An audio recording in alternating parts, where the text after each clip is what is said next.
디모데전서 6장 11절 341페이지 신약성경 디모데전서 6장 11절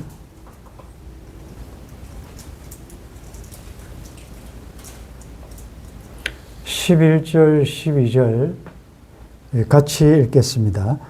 오직 너 하나님의 사람아 이것들을 피하고 의와 경건과 믿음과 사랑과 인내와 온유를 따르며 믿음에서는 싸움을 싸우라. 영생을 취하라. 이를 위하여 내가 부르심을 받았고 많은 증인 앞에서 선한 증언을 하였도다. 아멘. 디모데전서를 마무리하면서 마지막으로 디모데에게 권면하는 내용입니다. 너 하나님의 사람아, 오직 너 하나님의 사람아. 오늘 보면 오직 앞에 but 그러나 이렇게 되어 있습니다. 앞에 내용은 이렇지만 그러나 너 하나님의 사람아. 처음에는 동력자로 또 믿음의 아들로 이렇게 불렀던 그 디모데에게 이제 직설적으로 바로 이야기하죠. 너는 하나님의 사람이다. 너 하나님의 사람아. 묘지에 이것보다도 더 내 묘비에 쓰여질 간단 명료하게 쓰여질 말도 없겠죠. 하나님의 사람 이곳에 잠들다. 하나님의 사람. 다른 많은 나를 수식하는 말들이 있겠지만 한마디로 요약하면 하나님의 사람. 나는 누군가, 여러분들, 나 자신에 대하여 정체성을 가질 때 이 말씀을 이제 적용하는 것이요. 나는 누군가, 나는 하나님의 사람 아닌가. 또 다른 상대방에 대해서도 이렇게 적용할 수 있어야 되고, 자, 하나님의 사람이라고 할 때 하나님에 속한 하나님의 힘으로 살아가는, 그리고 하나님을 위해 사는 사람, 그 말이죠. 하나님에 의해 하나님을 위해 사는 사람, 그게 하나님의 사람이라는 말에 담겨 있는 뜻이겠죠. 나는 소속이 정치권에서도 친, 비, 이렇게 막 말하지 않습니까? 어느 소속이냐? 누구 사람이냐? 이런 말들 많이 하지 않습니까? 우리는 누구 사람이냐? 우리는 하나님의 사람이다. 우리의 소속은 하나님 소속이다. 이 말이죠. 그래서 이건 집에서도 여러분들 사용하십시오. 집에서 막 대화를 할 때 하도 좀 안 맞고 이치에도 안 맞고 쉽게 이야기하면 좀 언쟁이 높아지고 이럴 때 딱 바로 말할 수 있죠. 너 하나님의 사람아. 당신 하나님의 사람 아니냐. 이렇게 되면 그 다음에 뭐 더 말하겠습니까? 더 변론이나 논쟁을 할 이유가 사라지죠. 너 하나님의 사람인데. 하나님의 사람에게는 오늘 본문에 의하면 피해야 할, 하나님의 사람들은 이런 것들은 피해야 되고 이런 것들은 힘써 추구하고 힘쓰고 따라야 된다. 그걸 지금 이야기하고 있습니다. 너 하나님의 사람아 이것들을 피하고, 이것들은 앞의 내용이겠지요. 물론 디모데에게 권면한 전체 내용일 수도 있고 좁게 이야기하면 6장에 나타난 10절까지의 내용이겠죠. 그 내용은 한마디로 이야기하면 다른 교훈, 이 본문은 진짜 다음 주 하려고 생각하고 있는데, 누구를 사랑할 것이냐? 만몬을 사랑할 것이냐? 하나님을 사랑할 것이냐? 그리고 이제 하나님 주신 삶의 현실을 만족하지 못하니까, 자족하지 못하니까 자꾸 욕심이 생기고, 그러다 보니 근심이 생기고, 이것 때문에 이제 경건조차도 자기의 이익을 위하여 사용하는 이런 거짓 교사들로부터 이런 것들은 피해라. 그리고 적극적으로 따라야 되고 긍정적으로 추구해야 될 6가지 덕목을 이야기합니다. 의와 경건과 믿음과 사랑과 인내와 온유를 따르라. 피하고 따르라. 여러분, 우리가 이 광야 여정에서 항상 마귀와 대적하고 싸우고 이런 것만 있는 게 아니고, 구약의 역사도, 전쟁 역사도 그렇고, 또 하나님의 사람들에게 하나님 주신 영적인 어떤 전략, 전술도 그렇고, 싸워야 될 때와 정면으로 대응해야 될 때와 피해야 될 때, 이런 것들이 다양하게 나타나기 때문에 내가 지금 이런 상황에서는 내가 피해야 되는 건지, 아니면 적극적으로 대응해야 되는 건지, 적극적으로 대적해야 되는지를 잘 분별해야 됩니다. 피하라는 말이 나오니까 우리가 자주 가끔씩 인용하는 것 중에 36개라는 말을 인용을 합니다.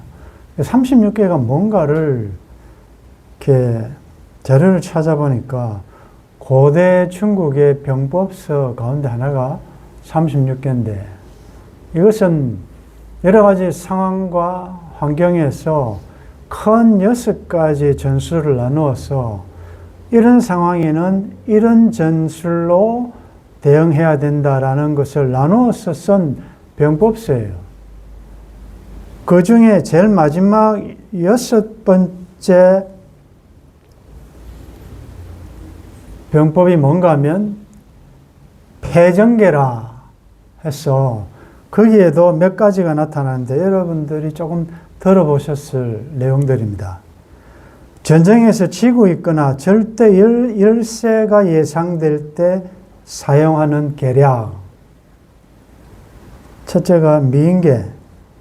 이거는 32개입니다. 36개 가운데 32개가 미녀를 이용하여 적을 대하는 계략.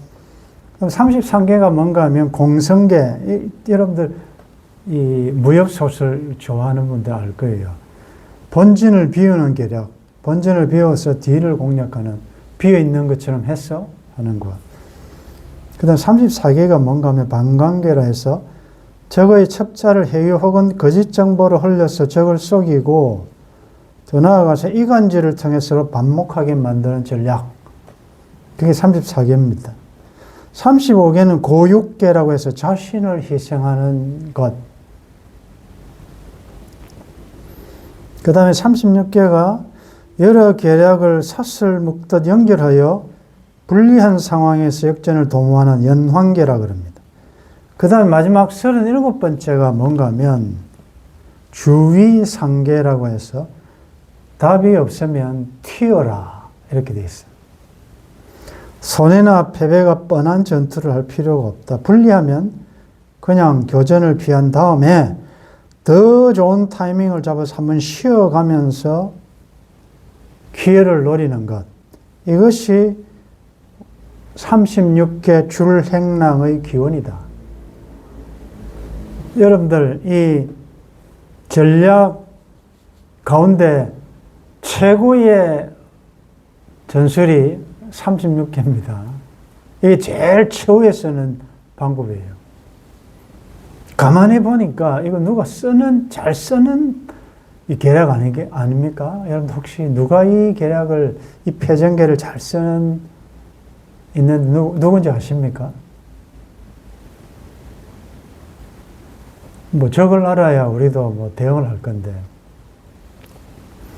미인계, 공성계, 방광계, 교육계, 연환계, 주의상계, 잘 쓰는 사람이 누구죠? 마시. 예. 여러분들, 이 마귀가 잘 쓰는 전략 아니에요? 사탄이 잘 쓰는 전략이더라고, 가만히 보니까. 왜냐면 그는 속이는 점, 정당하게 하지 않고, 온 천하를 미혹시키고, 꿰고, 아주 변장하고, 자기도 광명의 천사로 변장하고, 별의별 방법을 다 동원하지 않습니까? 계시록을 공부할 때 봤잖아요. 그건 정상적으로 나오지 않습니다. 정체를 항상 속입니다. 그리고 온갖 틈새 공략을 하고 거짓의 압이고 막 이러니까 우리가 많이 속지 않습니까? 그래서 그것을 잘 아는 우리도 이럴 때 어떨 때는 거기에 맞서서 이게 지금 피해야 될 때 막 맞짱을 뜬다 이러면 안 되지 않습니까? 그러면 특별히 우리가 관계성에도 그래요. 물러서고 좀 피하고 하면 될 걸, 끝까지 자기가 옳다고 주장하고 상대방이 틀렸음을 낱낱이 드러내고, 그건 좀 아니죠. 왜냐하면 사람 관계에서는 이기고 지는 게 없지 않습니까?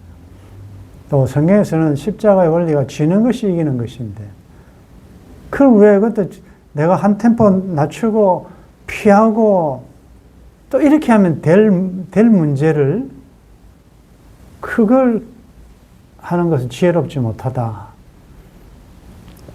그래서 여러분들이, 우리는 하나님의 사람이기 때문에 하나님 주신 이 병법서인 성경을 잘 유용하게 적용할 수 있으셔야 됩니다. 성령 하나님께서 그때 이럴 때는 이렇게 하라. 구약에도 그렇지 않습니까? 공격하라. 숨어라. 도망가는 척 해라. 피해라. 아니, 전능하신 하나님이 무슨 그렇게 이렇게 성을 배우고 없는 척하고 왜 그렇게 하시느냐? 그건 하나님이 약해서가 아니고 우리의 눈높이로 지금 우리를 훈련하시기 때문에, 하나님이 이렇게 하시기 때문에, 하나님의 전략을 잘 따르는 게 하나님의 사람들 아닙니까? 하나님의 사람들은 하나님의 뜻에 맞추어서 나가는 사람들이 하나님의 사람이기 때문에, 그래서 우리가 추구해야 될 것은 그 6가지 덕목을 가만히 보면 물론 다 연결되어 있지만 3가지 덕목은 하나님에 관한 것이고 3가지 덕목은 사람에게 관한 것이죠. 의와 경건과 믿음, 공의, 하나님의 의로운 삶, 경건, 하나님을 경외하며 하나님을 존경하며 하나님을 따라가는 하나님의 성품에 걸맞는 삶, 믿음, 하나님 앞에서 하나님 믿는 그 믿음을 기초로 하여 이렇게 사는데, 의와 경건과 믿음이 관계성에서 사람들에게 나타날 때는 그것이 사랑으로 나타난다. 사랑과 인내. 여러분들, 사랑하려면 정말 인내가 필요하지요. 여러분들이 자녀들을 하면 사랑으로 하면 내가 무조건적으로 아가페 사랑을 해보니까 얼마를 갚니까? 이거 며칠 못 가요. 그래서 참 인내. 참고, 내 참는다. 요까지만 내 참겠다라고 하면서도 이게 인내가 필요하단 말이에요. 그 다음에 온유. 온유는 강하지 않습니다. 온유라는 단어는 약하지만 강한 단어라고 그랬잖아요. 그 강함이 인간들에게 나타날 때는 온유하게 나타난다. 그리고 예수님은 강하신 분이지만 사람들이 나타날 때는 나는 마음이 온유하다. 하나님이 약합니까? 예수님은 강하신 분이에요. 그래서 온유는 약한 자가 하는 게 아니고 영적으로 강한 자만이 할 수 있는 게 온유예요. 그래서 이 온유가 성령의 열매입니다. 성령 충만해야 온유할 수 있습니다.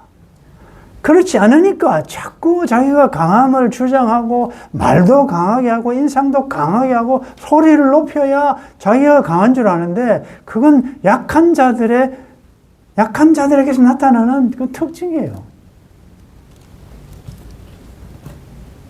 여러분들, 제가 고함 지르고 소리치는 거 보셨어요? 같이 사는 사람한테 물어보면 정답은 나오겠지만, 그래서 제가 그렇게 닮기를 원해서 제 별명, 처음에 뭐 카페나 뭐 자꾸 자기 이름을 쓰지 않고 별명을 쓰잖아요. 거기에 보면 좋은 건 다 붙였어요. 스마일, 화평케 하는 자, 온유한, 이런 것들을 제가 그렇게 담고 싶어서 그렇게 하는데, 우리가 주님 같이 되기를 원하잖아요. 주의 형상이 이루어지기까지 해산의 수고를 하지 않습니까? 정말 의롭고 경건하고 하나님을 향한 믿음이 있는 자는 사람에게 나타날 때 강하게 나타나지 않습니다. 사랑으로, 오래 참음으로. 오래 참음도 성령의 열매 아닙니까? 나 도저히 못 참겠다? 그건 성령이 충만한 게 아니죠. 온유? 그건 성령이 충만하니까 내 옛 본성, 옛 자아가, 성질이, 아주 성격이 통제되어 나타날 때 그게 온유 아닙니까? 너 하나님의 사람아, 너 하나님의 사람 아니냐? 하나님을 믿고 하나님의 의로움대로 경건하게 살고자 하느냐? 많은 핍박받는다. 경건하게 살고자 하면 핍박받는다. 그래서 사랑하고 참고 온유하려면 속에서 부글부글하죠. 그러나 이게 여러분들 삶의 스타일이 되어야 돼요. 습관이 되어야 돼요. 습관적으로. 성질도 좀 참고 분노도 화도 빨리빨리 내던 사람이 좀 그런 상황을 되도록이면 피하려고 하고 부딪힐 것 같으면 피하고 그렇게 되는 거죠. 그래서 믿음과 사랑과 인내와 온유를 따르라 적극적으로 명령합니다. 믿음의 선한 싸움을 싸우라. 우리가 지난 시간에 말씀 들었죠. 바울이 떠나갈 기약에 가까웠을 때 그가 한 말이 이 말입니다. 나는 선한 싸움을 싸웠다. 싸우되 악한 싸움이 아니라 세상적인 사람과 같은 그런 싸움이 아니라 선한 싸움, 믿음의 싸움, 믿음을 지키기 위한 피 흘리기까지 그는 싸웠다. 그래서 나는 달려갈 길을 마쳤다. 선한 싸움 싸웠다. 믿음을 지켰다라고 고백할 수 있는 게 그 말 아닙니까? 나는 선한 싸움 싸웠다. 이 싸움을 싸우기 위하여 나는 오래 참았고 사랑했고 주님처럼 온유했고, 물론 그렇게 하기에는 그 기초는 의가 기초가 되어야 되고 하나님을 향한 경건함과 하나님에 대한 믿음이 있어야 사랑도 할 수 있고 온유함도 나타낼 수 있고 오래 참을 수도 있다는 거죠. 그래서 하나님과의 관계와 인간과의 관계는 분리될 수도 없고 나눠줄 수 없습니다. 수직적으로 믿음 좋다고 하는 사람이 인간적으로 관계성에서 굉장히 까칠하고 이러면 그건 십자가의 도가 아닙니다. 그건 틀린 거예요. 어떻게 하나님과는 그렇게 잘한다면서 믿음 생활 잘하고 하는 사람이 사람한테는 함부로 하고 무례하게, 사랑은 무례 행치 않는데. 그렇죠? 그걸 여러분들 말씀을 잘, 이 바른 교훈, 바른 말씀 위에 서서 신앙생활 해야 되지. 그게 거짓 가르침처럼 다른 복음, 자기의 주관적인 신앙으로 가면 안 된다. 영생을 취하라. 이것도 자세히 말씀을 보시면 영생을 취하라는 건 미래형 아닙니까? 그럼 아직 우리가 영생을 못 받았습니까? 디모데가 영생을 구원을 못 받았습니까? 야, 이거 참 영생을 취하라. 미래에 있으니까. 여기에 대해서 다음 주일에도 또 우리가 한번 살펴볼 건데, 구원의 확신을 참 무엇을 근거로 구원의 확신을 가질 것인가. 이런 면에서 우리가 말씀을 잘 깊이 여러분들이 기도 가운데 안 깨달으면 오래 믿었는데 구약적인 사고에 머물기도 하고 자기의 선행으로 자기의 행위로 어렵게 되려고 하는, 내가 이렇게 해야 구원을 얻는다는 이런 잘못하면 행위 구원론에 빠지기도 하고요. 참. 그래서 여러분들의 말씀을 잘 묵상해야 되고, 하나님을 잘 아셔야 되고, 말씀 속에 감추어져 있는 하나님 본심까지를, 그 레마를 캐내야 되지. 이 겉으로 드러난 로고스, 영생을 취하라. 믿음에서는 싸움을 싸워서 영생을 취하라. 영생을 취하기 위하여 믿음의 사람 싸우라. 믿음의 사람을 지면 영생을 못 취하느냐. 이제 이런 질문이 나오는 거죠. 근데 여기서 이야기하는 것은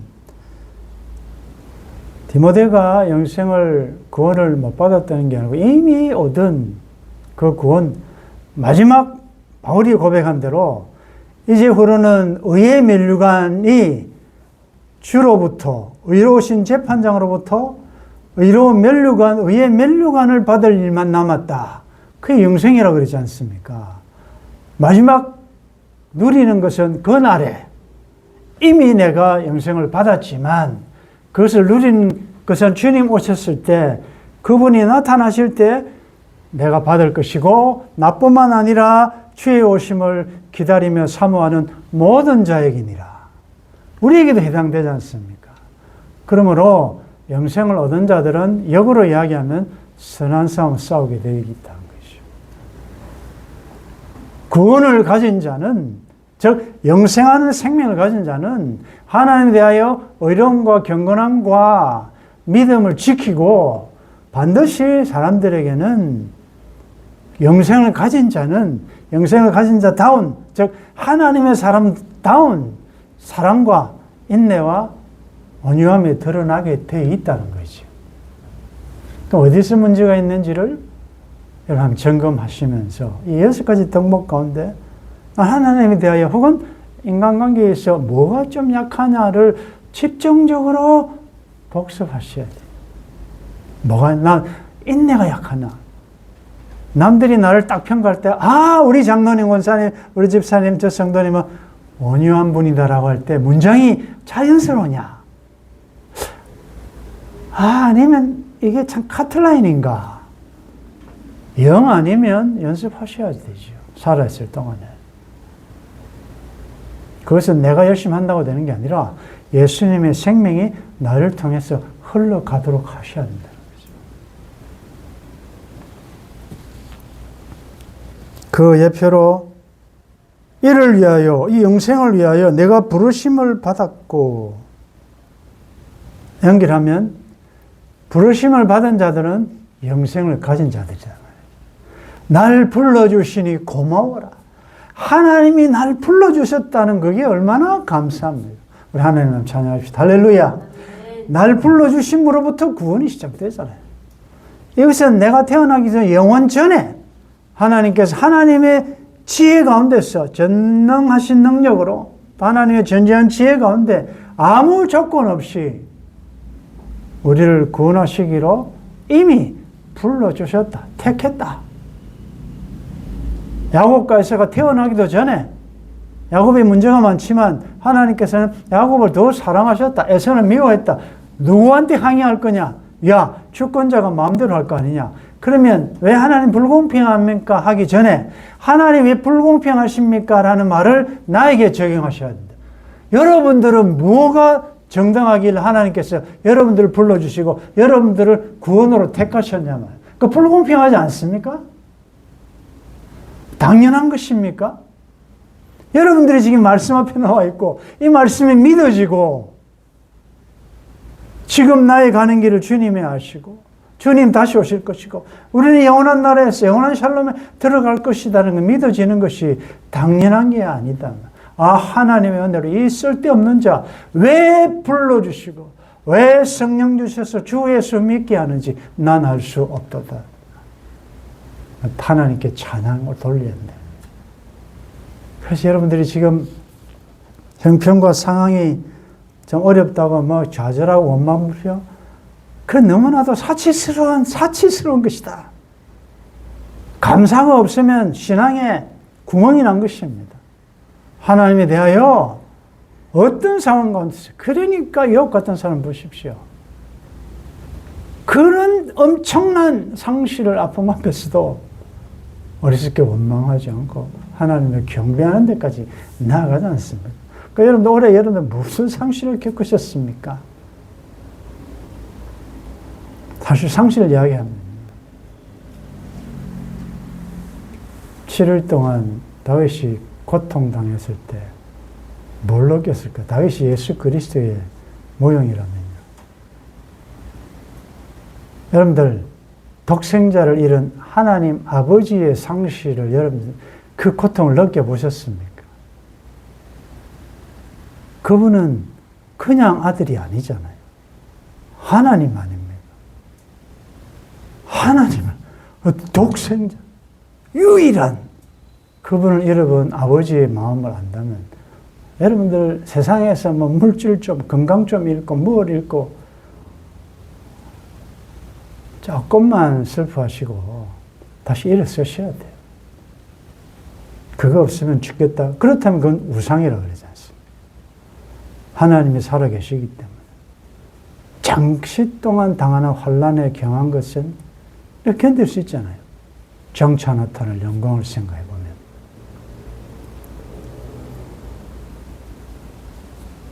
부르심을 받은 이유는 많은 정인 앞에서 선한 증언을 하였도다.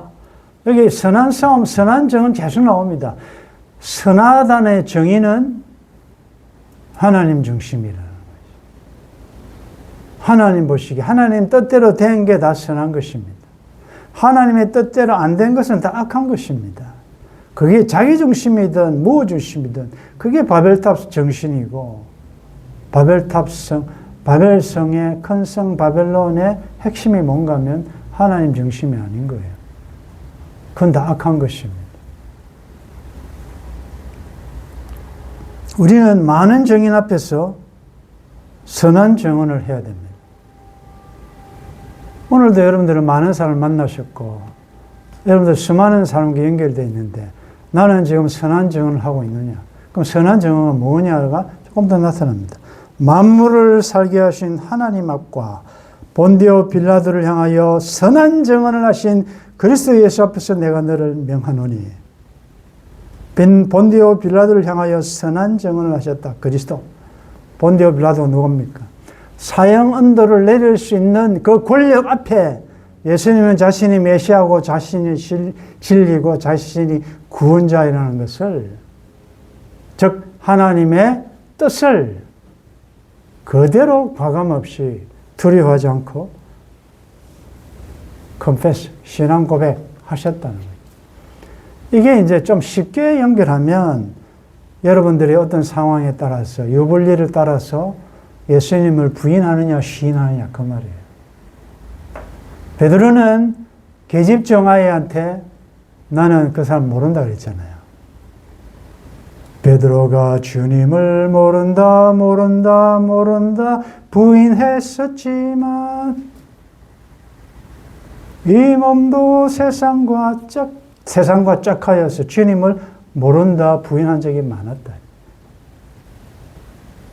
회사에 가서도 여러 가지 앞에서 선한 증언을 해야 될, 당당한 신앙 고백을 해야 될, 여러분들 초대교회의 이 선한 고백은 목숨하고도 연결되고 비즈니스하고 연결되고 의식주와도 연결되는, 경제를 못하는, 666을 못 받으면 못하는 그런 상황입니다. 그런 상황에서 내가 크리스천이라는 것을 고백한다는 것은 쉽지 않습니다. 근데 지금 우리는요, 여러분들은 만나는 수많은 만남 앞에 내가 선한 증언을 하는지, 하나님 앞과 그리스도 앞에서 여러분들의 말과 행동과 삶을 통하여 그리스도 하나님의 사람다운 삶을 살아내므로 선한 증언을 하는지, 아니면 하나님의 사람이 아닌 것처럼 하는지가 드러난다는 것이에요. 그래서 우리 주 예수 그리스도께서 나타나실 때까지 흠도 없고 책망받을 것이 이 명령을 지키라, 이 명령 피하라, 힘써라, 따르라 앞에 내용. 기약이 이르면 하나님이 그의 나타나심을 보이시리니, 기약이 이르면 때가 되면 주님 다시 오시지요. 하나님은 복되시고 유일하신 주권자시고 만왕의 왕이시며 만주해 주시며 오직 그에게만 죽지 아니함이 있고 가까이 가지 못할 빛에 거하시고 어떤 사람도 보지 못하였고 또 볼 수 없는 이시니 그에게 존귀와 영원한 권능을 돌릴지어다. 아멘. 영광성이죠.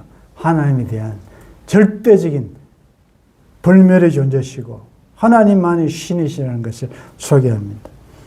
아까 13절에 만물을 살게 하신 하나님이라는 말, 이 말을 조금 묵상해 보십시오. 만물을 살게 하신, 나를 살게 하신, 나를 살릴 수 있는 그 하나님, 전능하신 능력의 하나님이란 말 아닙니까? 그 하나님의 우리가 사람들이라는 것이요. 그 하나님께 속한 자들이다.